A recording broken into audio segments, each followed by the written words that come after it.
Hey guys, Mike here. So obviously about the thumbnail, if you hadn't heard, Jeremy from Financial Education and Paul from Everything Money, they got into it, whatever, and challenges were issued. I'm going to show you that real quick because I've condensed like 5 videos down to like, I don't know, 2.5 minutes or whatever it is.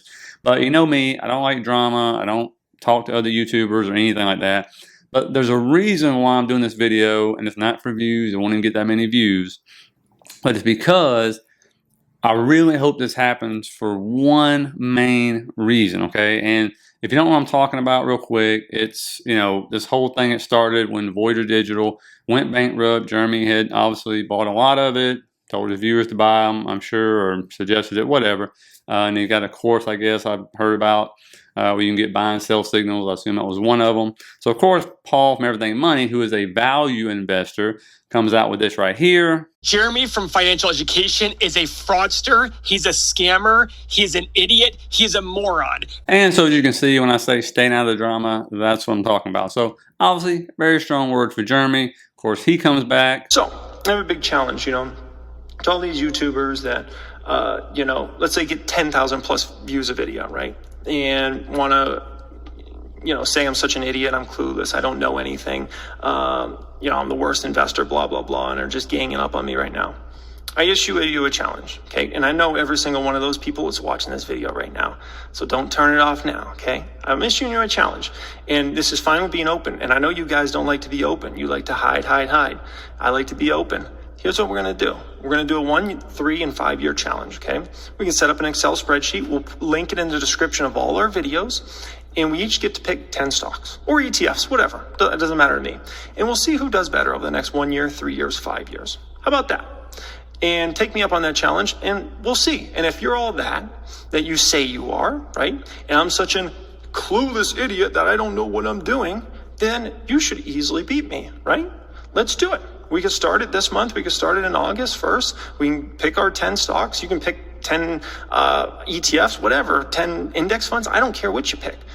We'll all pick 10 and we'll see who does better. All you got to get is a minimum of 10,000 views a video.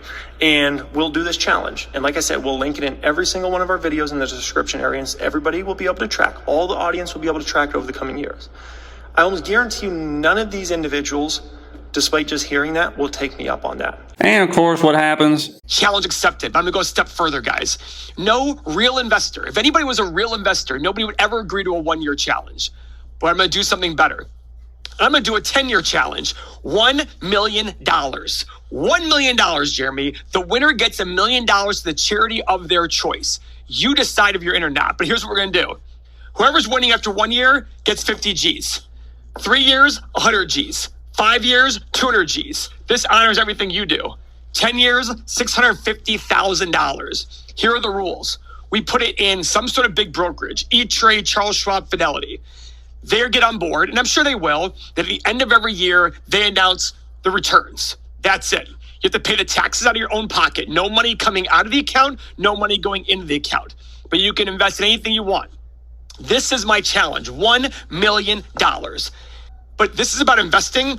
If your strategy works in the long run, like you said on the call to our guy, you said, I'm going to make 30 or 40% a year over the next 10 years. Great. You should have no problem taking this challenge.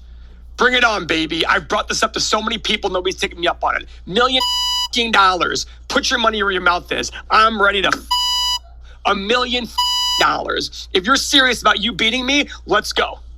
Let's do it. Now, are we going to have to negotiate a few other things? Yeah. You have to invest in your style. You can't suddenly become a value investor. I want you to invest in your hype BS stocks. And guess what? I will not invest in hype stocks that are selling at nosebleed valuations. I'll stick to my boring ass loser value plays.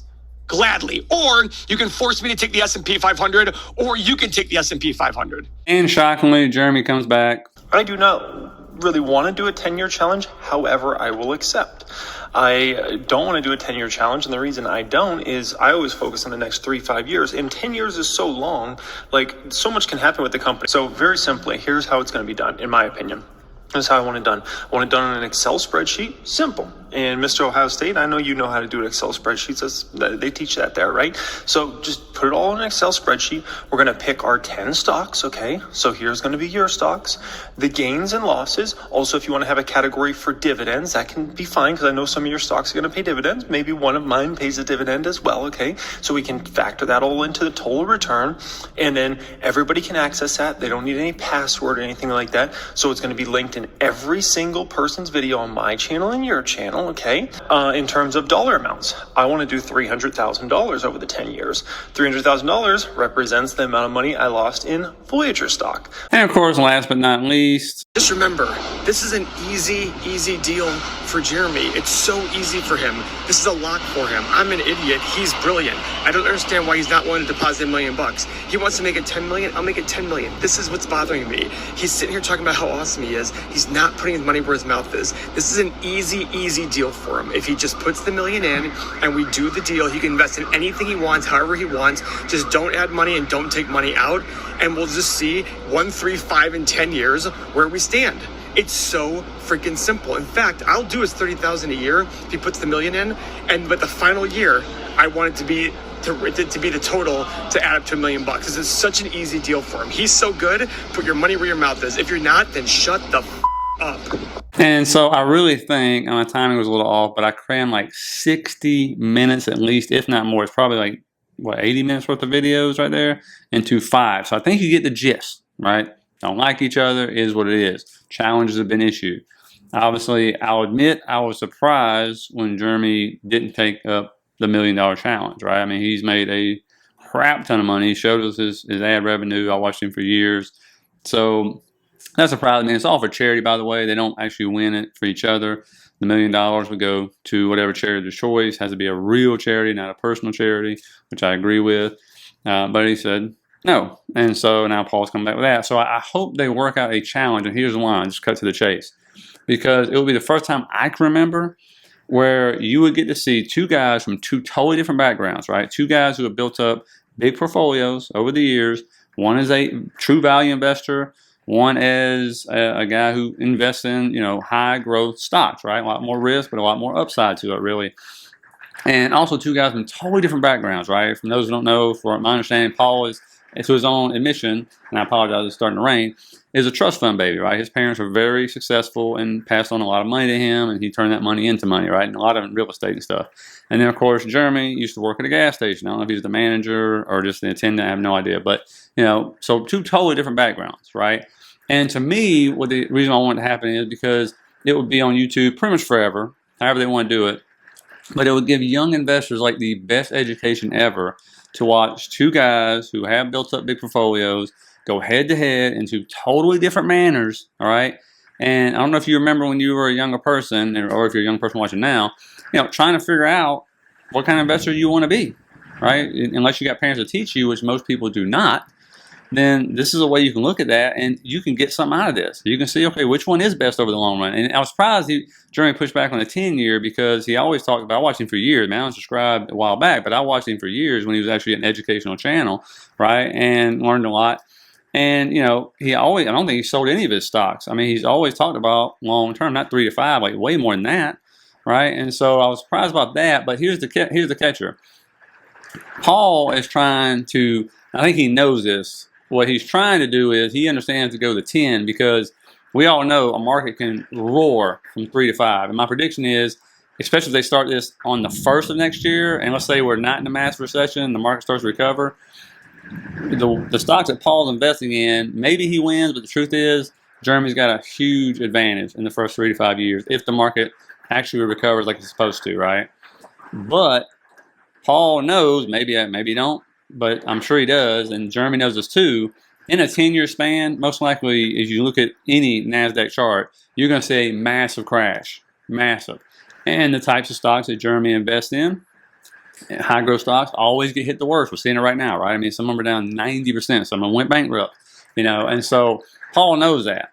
And so that's why he made that 10th year, if you notice, the biggest amount of money going out, not the 1 to 5 years, okay? And so Yeah, I don't know if that's why Jeremy don't want to do the $1 million, because he knows over 10 years. And let's be honest with you, I mean, most of us aren't even going to be watching YouTube in 10 years. Maybe I know I'll probably have a channel by then. I mean, you never know what's going to happen in 10 years. But I just think it'd be great for especially younger investors and for all of us to watch, but especially younger investors to be able to find their way to see this and go, oh, okay, I see at the end of it. Let's say it plays like I think it'll play out. I think Jeremy to win the 1 to 5 somewhere in there, but the overall 10, depending on what stocks Paul picks, obviously, he might end up coming ahead at the 10-year mark because the kind of stocks he picks, are going to be at lower valuations and they aren't going to be as volatile. All right, and they're not really going to be at risk for bankruptcy. They're not really going to be at risk of going down 90%, that kind of stuff. And so, it'd be interesting to see. And hopefully, younger investors, if they do get to see this, will take away from it. You don't have to be one or the other. You can actually be a hybrid style investor. Okay, and so, that's just my thoughts on it. I definitely want to get your thoughts in the comments and hear what you think. And if you, subscribe to both of their channels or any of their channels, you can push them, put it out there and push them to go into it however they want to do it. Maybe they can meet in the middle. Maybe they can meet at 500,000, 600,000, 700,000, whatever it is. I mean, supposedly both of them are rich. So, hey, do your thing. It's for charity. I hope it happens. I'm not rooting for either guy. I want to see it play out. And so, let me know what you think in the comments. Hope you guys have a good weekend, and I'll see you later. And by the way, if you get anything out of this, please hit that like and subscribe button for me. I really appreciate it. Think about sharing the video. As always, guys, thank you for all your support.